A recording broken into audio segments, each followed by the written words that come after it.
صاحب ميديا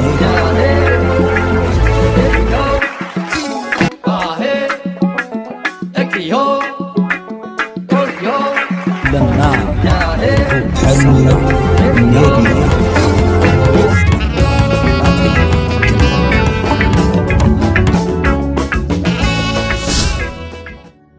سلام زخبركم زخبركن أمل على متنبر إرتراين زيجاتات إذا حدث channelنا ساحل ميديا حزنا يزلنا مدبات كتكاتاتولو سبسكرايب كتقبرو النزرقو حدث دي فيديوهات كالتيفو كمتسكم أب نوتيفيكيشن كيدكم نتقاش الكدولوا بتحتنا نعدم بارنا بتين لومي حزنا يزلنا زعباتات انتاي مسل حبيرنا نكتاتل كبراتن كبران انتقاتاتلتي ساحل ميديا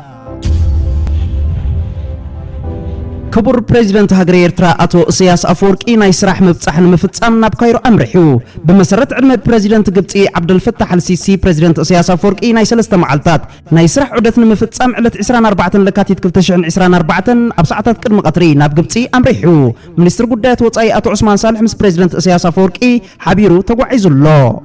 بريزيدنت هاجر إيرترا أتو إسياس أفورقي ناي سراح عدت أب قبطي تقاتاتيلنا نابخم كنبلوينا كبراتن كبران تقاتاتلتي ساحل ميديا أبزغن أبز حجوان ززرب زلو أبز محبراوي ميديا فلاي إثيوبيا نا يوتيوب نغادو بزعبا كبر بريزيدنت هاجر إيرترا أتو إسياس أفورقي ناي سراح عدت مفتصام ناب قبطي ممرحو مس قبطي بمتحببار نعنا قطقعي بمبال زي الزعباتاتن زي الحسوتاتن كفبرخو جميروم الله ازي نعنا إيرتراويان زقدسنان زدلينا نايكونن يقدا نحنا إيرتراويان أب سراح أب لمعات أب هنصد أمبر أب كال تختخوي قدايات أين أتونينا كنتي عشل مرحيهم أبز حلفة قلت ورحي بزعبا بحرن أفدق بحرن كزاربن كله بزح كزاربو زي تسمعوا أبز حج أوان كبر بريزيدنت هاجر إيرترا ناب قبطي ممرحو كم حدا فولي أجندا تحاسبو نعنا نمتقع بزعبا أباين مزرابي بمبال زي اللي فبراق زيناتات يزرقو حسل زلو نزي كم زيتات زعمسل زيناتات تقاتاتيلنا وصع حاسوت مخانو أبو طارئتون داقا دفنا لهم كن كيدكا دقاقيمنا كنحبر نفتو كابزي قتيلنا مبار كبراتن كبران انتقاتاتلتي ساحل ميديا قوامي توكيل حبرات هاجرات اب إيرترا كوينا بوانا صحفي أنطونيو غوتيريز تمزت ويزرو نهلا بالجي ناي سرح ورقتان مينستر غدات وصاي اتو عثمان صالح ركبا ويزرو نهلا بالجي بهزبن منغستن إيرترا كمون سرحتنياتات حبرات هاجرات بسمرا بزتغبرلا موق اقبابلا دحر مسغان منغست إيرترا مس حبرات هاجرات استراتيجياو شركنت كم زلو متن نشوتات زلاقي معبالي SDG نمعوات كوني كالوت تغبار المعاتاوي قدامنت كايدو صنح صعري نمعوات برتي كم تعي أجنزبا أبعلت عسران كلتن لكاتيت كلتشان عسران 4 ورقة صرحان مينستر عثمان صالح زركبت ويزرون هلا كنداوي زيغنت زلوا خوينا أقدم بلا أسمر أتيا صني حياة ركب أمباسادر إيرترا ألم صهين حلقة استاف حيلو حري هندي أدميرا هيري كومار عسران كلتن لكاتيت كلتشان عسران 4 أمباسادر هاجر إيرترا أب هندي ألم صهي ولد مريم مس حلقة استاف حيلو حري هندي أدميرا هيري كومار تشيف أوف ذا نافال ستاف تراخيبون خلتين هاجرات أبزقدسو زعباتات زتيو بمسرت حبريتا أفنيا تحيل بحري كلتين هاجرات أبزقدسو بحراو نطفتات كتحاجا جزاز خلن زتقم زكايدو أبريه الله كلتي وجنات مسلو كنتات متقعت حتي أبقى بحرن وش متعدنن بزحات هاجرات ندحنت بحراوي مجوعزيا نطفتات زملكت أمارات إتات من داي هسوي يبلالو أبزلوا عليهم موت يوم نزرك بزي أكايدو مو من ما أدري قال لبعض ويساعد ديماركيشن ما فاتر مشان على لبعض دمبرون إسرا يفلقوا يهديك براسو دكام براسو ችግር 20 ዓመት በሉት ምናምን ዓመት በሉት አንድ ቤት ለሁለት ይሰለጥቃል ምናምን ይያለ ለተቆርቁሮ አካባቢ ላለው ለትግራይ ህዝብ ምንም ነገር ሳያስብ ጦር ግንባር አድርጎ ዝም ብሎ እድሜ ልኩ በሰሜን እዝ ምናምን እዝ የተባለ ትግራይ በወታደር ተወሮ ጦርነት ሰላም የለ ጦርነት የለ 20 ምናምን አልጎ መጨረሻ ላይ በትግራይ ህዝብ ላይ ጄኖሳይድ እንዲፈጸም አድርጓል ያደግ በሁሉም አቶ መለስ በሉት ኃይለ ማርያም በሉት ሁሉም እድል ነበራቸው እንደፈለጉ በጦርነት ሳይሆን በቃ እናድርገው በቃ ተወስኗል ለትውልድ እኛ እንሄዳለን ለትውልድ ግን ነገሮችን አፋጥረን እኛ የፈጠነው ችግር ወደ ትውልድ ማሸጋገር የለብንም እኛው ቋጭሳ ነው መሄድ አለብን ብሎ መቋጨት ሲገባቸው መጨረሻ ለትውልድ ነው ምንም ለማያውቅ ትውልድ ነው የተረፈው ህፃናት የትግራይ ህፃናት ነው የተረፈው የትግራይ እናቶች ላይ ነው የተረፈው ምንም እጃቸው ላይ የለበት ነው የተረፈው አሁንም ይሄ ኤርትራና የኢትዮጵያ ድንበር ዲማርኬት መደረግ አለበት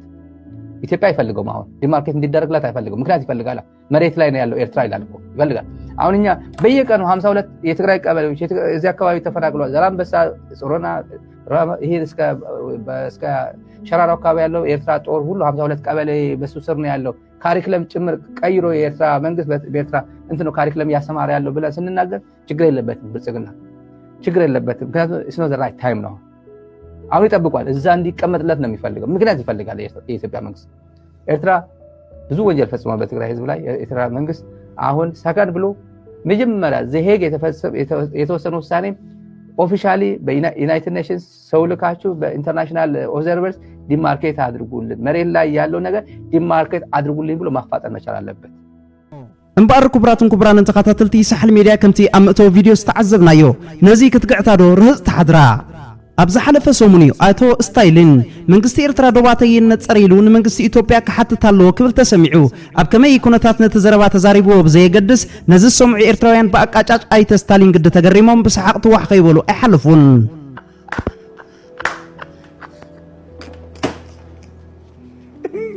Viewers, apologize, I'm continue. እቲ ዘየገርም ወግዒ ኣይተ ስታሊን ግን ነዚ ክትግዕታዶ ክንዲ ዝትርህጻ ብምንባር እዩ እቲ ምንታይን ልዕሊ 20 ዓመታት ብሰላም ክልተ ህዝብታት ክላጎጹ ዝሓገዩ ልቃሃም ትግራይ ሎማ ሓለይቲ ክልቲኦም ህዝብታት ክመስሉ ካብኡ ዝገደደ ድማ እዋናዊ ሪቨንት ክመስሉ ምህቃኖም እዩ እስከ ንስለቲ ታሪኻዊ ትዕዝብቲ ነዘን ነጥብታት ነስተንትን ስታሊንን መሰልቱን ቀዳማይ ብስም 5 ነጥብታት ልዕሊ 20 ዓመታት ህዝብታት ኤርትራን ኢትዮጵያን ጆሆ ዝሓዙ ብሰንኩን ክልቲኡ ህዝብታት ከቢድ ቁጠባዊ ክሳራ ዘጋጠሞ ካልኣይ ድሕሪ ስምምዕ ሰላም 2018 በኃይል ዝተጎብጠ መሬት ኤርትራ ንኸይመልሱ ኣብ 4 ሕዳር 2000 ሰፊሕ ኩናት ዝወልዑ ብሰንኩ ልዕሊ 1 ሚልዮን ህዝቢ ዝሃለቀ ሳልሳይ ክሳብዛ ሰዓት እዚኣ ኤርትራ መሬት ትግራይ ሒዛላ ብምባል ህዝቢ ትግራይ ዘጋግዩ ዘለው ብሰንኩ ክሳብዛ ሰዓት እዚኣ መንጎ ክልቲኦም ህዝብታት ምጥርጣር መብላይ ኣብዩ ኣብ ከምዚ ዝበለ ታሪኻዊ ሓቅነት ዘረባ ኣይተ ስታሊን ኣብ ኣዛን ኤርትራውያን ትርጉም ዝክረክብ ዝኽእል ዶ ይመስለና ሓለይቲ ዝመስሉ መንቆርቲ ዝተባሃለ እምበኣር ከምዚ ናይ ኣይተ ስታሊን ምስተረኽበ እዩ ኣብዚ ናይዞም ምሁራት ዝበሃሉ ሊቃን ትግራይ ከምቲ ክቡር ስነ ጥበበኛ ኣውል ሲዒድ ዝመለሰሎም ኣብ ኤርትራ ምሁር የለን ዝብል ሕቶ እንታይ ዓይነት መልሲ ከም ዝመለሰሎም ኩልና ተኸታቲልናዮ ኢና እወ የለን እቲ ምንታይሲ ኣብ ድኳን ዝሽየጥ ዲግሪ የለን ዲግሪ ኣብ ኢትዮጵያ ከመይ ከም ዝሽየጥን ከመይ ከም ዝርከብን ኣብ ብዙሕ መደባት ስለ ዝገለጽናዮ ብዛዕባኡ ሕጂ ግዜ ምቕታል ኣይደለን እዩ ግን እዞም ምሁራት ኢና ባህልቲ ትግራይ ስለምንታዮም ሕጂ ብዛዕባ መሬትን ዶባትን ኤርትራ ይተሓንጸጽ ክረጋገጽ ኣሎ መንግስቲ ኤርትራ ክሓትት ኣለዎ ብምባል ዘዛረቡ ዘለዉ መሬትና ዶባትና ንጹር ህዝቢ ኤርትራ መሬትና እቲ ተመንጢሉ ዝነበረ መጀመርያ በሰላምን በስምምዕን ንዝኾነ ነገራት ኣብ ዝምዕብል ግዜ ናይ ምዕባለ ዘመን ክንጥምትን ናይ ምዕባለ ዘመን ክንከይድን ንልምዓታውን ህንጸትን ሃገራት ናብ ዝለዓለ ደረጃ ሓፍ ክነብል ንተሓቋቆፍ ሰላም ንግበር ዝሓለፈ ከም ዝሓለፈ ተረሲዑ ዘይኮነስ ከም ዝኽሪን ከም ሰነድን ንመሃረሉ ካብ ሕሉፍና ተማሂርና ናብ ዝለዓለ ደረጃ ንኽንደይብ ናብ ዝለዓለ ደረጃ ንኽንሓልፍን ክንበጽሕን ከምተን ምዕራባውያን ሃገራት ኣብ ዝለዓለ ናይ ምዕባለ ደረጃ በጺሕንኦ ዘለዋ ንኽንበጽሕ ሰባትና ወይ ከዓ ህዝብና ነንሕድሕዱ ይተሓቋቆፍ ነንሕድሕዱ ይባሃልን ይቀያየርን ይለዋወጥን ዝብል ኣብ 2018 ንዕድመ ሰላም ኤርትራ ነጺጎም ኣብ 2020 ኣብ 4 ሕዳር 2020 ኩናት ክውልዑ ተዓዚብናዮምን ኣስታት 1 ሚልዮን መንእሰይ ትግራይ ካ ንኾን ተሃሊቁ ኣብ ትሽዑ እዋን ዝግበር ዝነበረ ሸብዳዕዳዕ ዝግበር ዝነበረ ዛዕባታት ደጊምካ ደጋጊምካ እንተረኣኻዮውን ማዕረኽንደይ ኣብ ናይ ዕቡድ ኣተሓሳስባ ከም ዝነበሩ ትፈልጥ ኢኻ ንጽባሕትዮም እኮ ስሪኦም ፈቲሖም ኣብ ፕሪቶሪያ እወ ሰላም ንደሊ ኢና ብምባል ክመሳሰሉን ክልሙኑን ተዓዚብናዮም ሕጂ ኣብዚ ሕጂ እዋን ቅድሚ ዝዘረባ ዝወፂሉ ዘሎ እንታይ ይበሃል ነይሩ መንግስቲ ኤርትራ ኣብ መሬት ትግራይ ዘሎ ስለዚ ካብ መሬት ትግራይ ንኽወጽእ ናብ ማሕበረሰብ ዓለም ከምቲ ናይ ቀደምና ከምቲ ልማድና ንወጭጭ ነንገርግር ኣብ ማርሻ ቤታታቶም ዕንክሊል ዘንገርገር ንበል ክብሉ እኮ ተዓዚብናዮም ኢና ነዚ ክቕበሎ ዘይከኣለ በቲ ሕሉፍ ተግባራቶም ኣዝዩ ዝተቆጠዐ ህዝቢ ግን ነዚ ኩሉ ሓሳባቶም ስለ ዝፈንፎኖን ስለ ዝገደፎን ሕጂ ምምስሳልያ ተዋፅእ ብምባል ናበይ ናይ ዛዕባታት ኣትውለዉ ሕጂ እውን ከጋጊዎን ከዕሽዎን ዝኽእል ህዝቢ የለን ኣብዚ ክነስተውዕለሉ ንሕና ከም ኤርትራውያን ንሕና ኣብ መሬትናን ኣብ ዶባትናን ኢና ዘለና እቲ ዋርሳይ ሓይልታት ምክልኻል ኤርትራ ንጉስ ቀርና ኣፍሪቃ ዘይኮነስ ንጉስ ኣፍሪቃን ዓለምን ኮይኑ ዘሎ ሓይልታት ምክልኻል ኤርትራ ኣብ ዶባቱ ኮይኑ ልዕላውነቱ ኣውሒሱ ንልምዓትን ንኽብርን ብልጻገን ኤርትራ ኣብ ምስራሕ ይርከብ እቲ ባና እንሆ ብርሃን ይህብ ኣሎ ብልጻገን ምዕባልን ኤርትራ ወጋሕትኡ ኮይኑ ኣሎ ስለዚ ብዛዕባ ዶባት ምዝራብ ኣብዚ ሕጂ እዋን ንዓና ንኤርትራውያን ዝምልከተና ኣይኮነን ኢልና ኣይኮናን ክንሓልፎ ግን ንሕና ኣብ ዶባትና ኢና ዘለና ተሓንጸጽ ብሰላም ይተሓንጸጽ ይተግበር ዝበልናዮ ምስ ኣበኹም ኣብ ትሕቲ ጎዳጉዲ ተንቤን ከም ትሕብኦ ጌርና መሬትና እቲ ዝግባአና መሬትና ንብሎ ጠርኒፍና ኣለና ከምቲ ናትኩም ስሱዕ ባህሪ የብልናን መንግስቲ ኤርትራ ህዝቢ ኤርትራ ሰራዊት ኤርትራ ስሱዕ ባህሪ የብሉን ዘይናቱ ኣይበህግን ናቱውን ቅንጣብትኹን ኣይገድፍን ስለዚ ኣብታ ናቱ ይኮፍ ኢሉ ዘሎ ከምቲ ናትኩም ነቲ ልኡላዊ መሬትና ጎቢትኩም ንኣስታት 20 ዓመት ድላይኩም ክተሽኮንድርሉ ጽናሕኩም መንግስትን ህዝብን ኤርትራ ግን ኣብ ከምኡ ዓይነት ስዑር ፀወታ ኣይኣቱን እዩ ኣብታ ትግብኦ ነታ ትግብኦ የልምዕን የበልጽግን ኣሎ ስለዚ ጉዳይ ዓድኻን ጉዳይ ክልልካን ግበር እምበር ጉዳይ ኤርትራ ንኤርትራውያን ጥራይ ዝምልከት ዛዕባ ምዃኑ ደጋጊምና እንነጽሮ ሓቂ እዩ እንባር ክቡራን ተኸታተልቲ ሳሕል ሚድያ ክሳብ በኻልእ ቪድዮ ዝምለሰኩም ጠጥዑ መሰሰናይ ጠጥዑ ምደቅሪ መይ ንዕሱባት ውድቀትና ሃገራዊ ክብረት ዘላለማዊ ዝኽርን ሰማዕታትና ወትሩ ዓወትና ሓፋሽ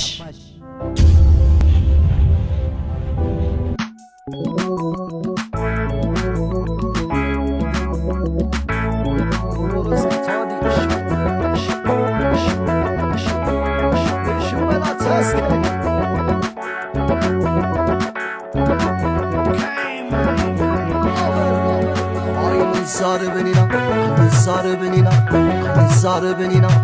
نرمبر بقبري نحنا حزب إريترا لنطيح بحري نحنا حزب إريترا لنطيح بحري عين زاربنينا نرمبر بتكبر نحنا حزب إريترا نحنا حزب وكبار نحنا حزب إريترا نحنا حزب وكبار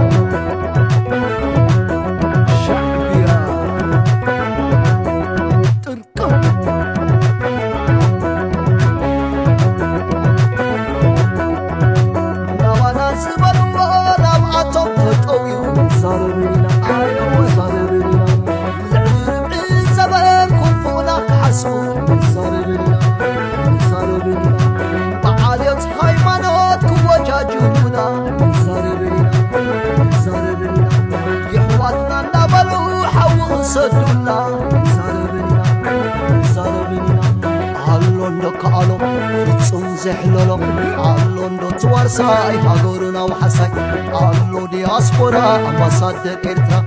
علو حزب إريترا وحسنا إريترا حزب إريترا نايجانا أورا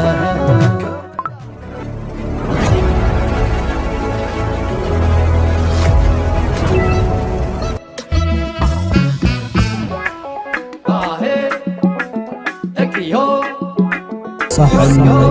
ميديا